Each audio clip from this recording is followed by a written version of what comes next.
جائے گا۔ دیکھو نبی کے خاندان کو دیکھو، پوری پوری رات اگر سجدے میں گزارنے والی مدینے میں کوئی خاتون ملتی ہے تو وہ کوئی اور نہیں ہے، وہ میرے نبی کی شہزادی سیدہ مخدومہ فاطمہ الزہرا کی ذات ہے۔ اور جب رات پوری ہوتی ہے تو نماز مکمل کر کے حسرت کے ساتھ سر کو سجدے سے اٹھا کے کہتی ہے، اے اللہ تو نے رات اتنی چھوٹی بنایا کہ تیرے محبوب کی بیٹی فاطمہ دل کھول کے سجدہ بھی نہ کر سکی۔ اللہ اکبر۔ اس کے بعد دیکھیں گھوڑے کی ایک زین پر ایک قدم رکھ کر دوسرے زین پر قدم رکھنے سے پہلے جو پورا قرآن مکمل کرتا ہے وہ کوئی اور نہیں ہے، وہ میرے نبی کے خاندان کا فرد، رسول اللہ کا بھائی حمزہ داماد پیغمبر خاتم ولایت فاتح خیبر ابو الحسنین مولا کائنات سیدنا علی مرتضیٰ کی ذات ہے۔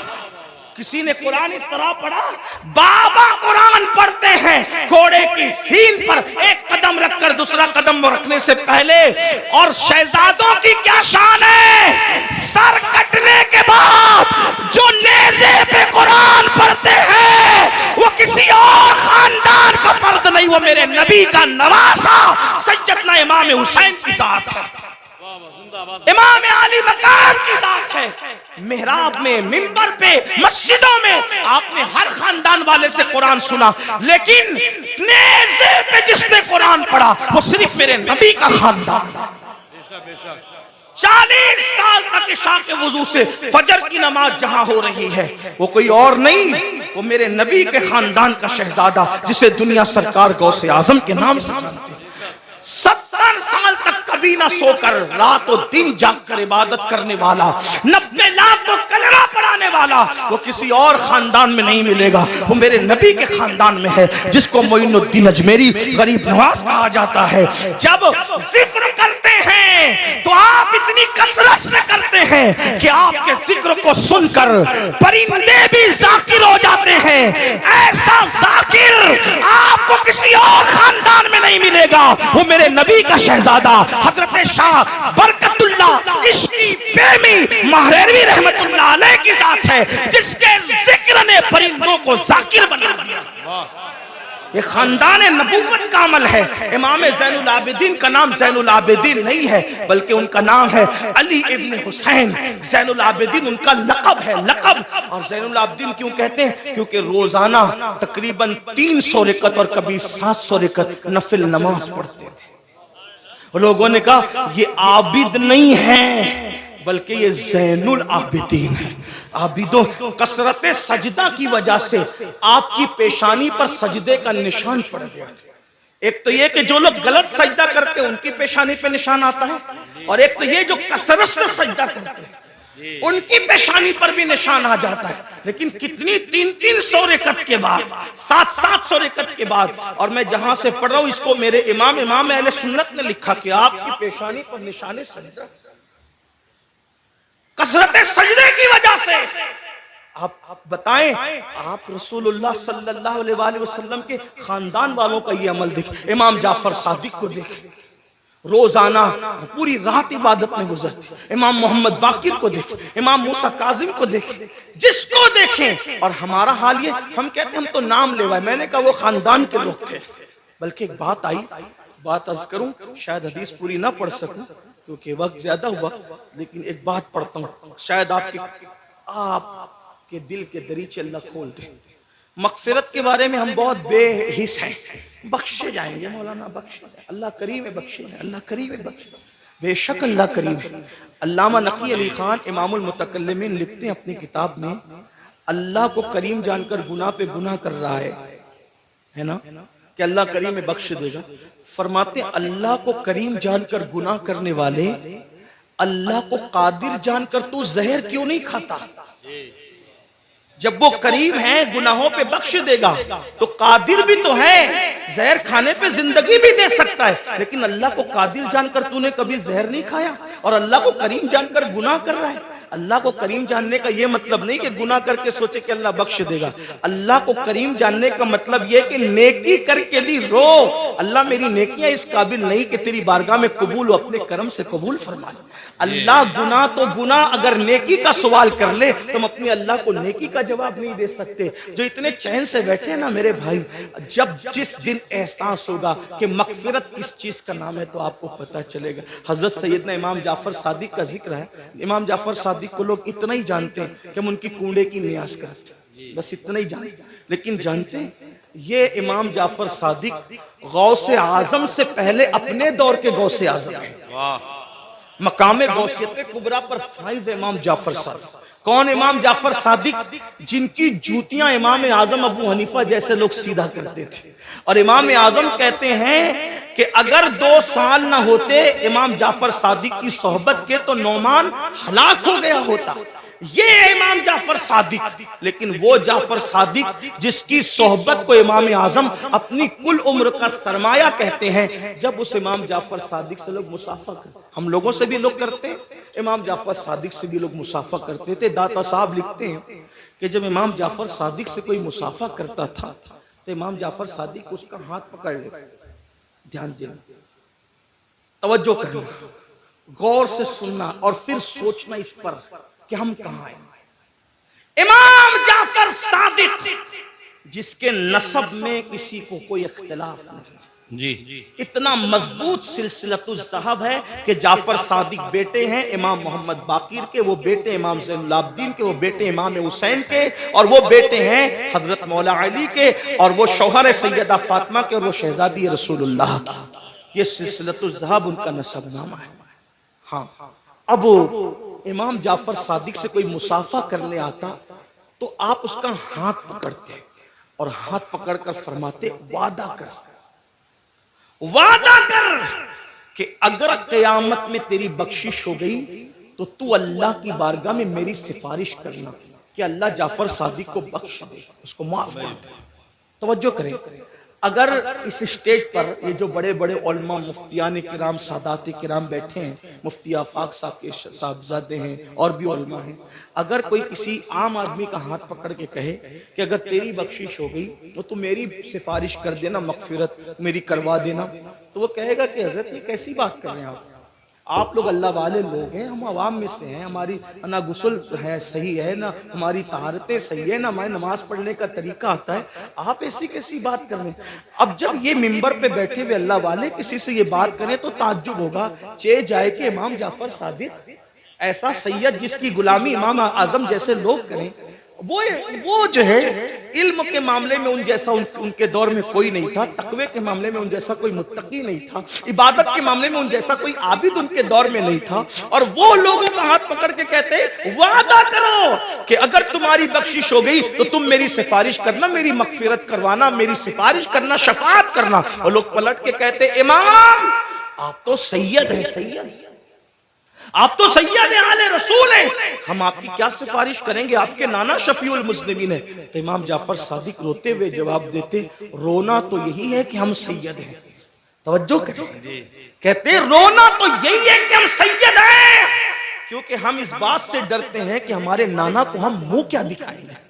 نانا کو منہ دکھانے کی ہمت نہیں ہے قیامت کے دن. یہ حال ہے ان کا جن کی سیادت پر, امامت پر, قیادت پر, تقوی پر, زہد پر پوری امت کا اتفاق ہے. وہ قیامت کے دن سے اتنے لرزہ بر اندام ہے, اور یہاں جنہیں غسل بھی نہیں آتا, وضو بھی نہیں آتا, جمعہ کی 2 رکعت پڑھ کے مسجد سے ایسے بھاگتے ہیں جیسے اسکول سے چھٹی ہونے پر اسکول کے بچے بھاگتے ہیں. یہ حالت ہے, اور اس کے بعد ہم جنت کے ٹھیکیدار بنے. مولانا ہم جنت میں نہ جائیں گے تو کون جائے گا؟ بڑی معذرت کے ساتھ وہاں پھر دیکھا جائے گا کہ کیا ہوگا, اور وہاں پچھتانے سے کام نہیں چلے گا. آج لے ان کی پناہ, آج مدد مانگ ان سے, پھر نہ مانیں گے قیامت میں. اگر مان گیا, آج راتوں کو ضائع کرنے والوں, آج راتوں کو فضول گزارنے والوں, وقت کو برباد کرنے والوں, یہ زندگی کا قیمتی سرمایہ اللہ نے پہلی اور آخری مرتبہ دیا ہے. خدا کے لیے اس کو ضائع نہ کرو, اس کو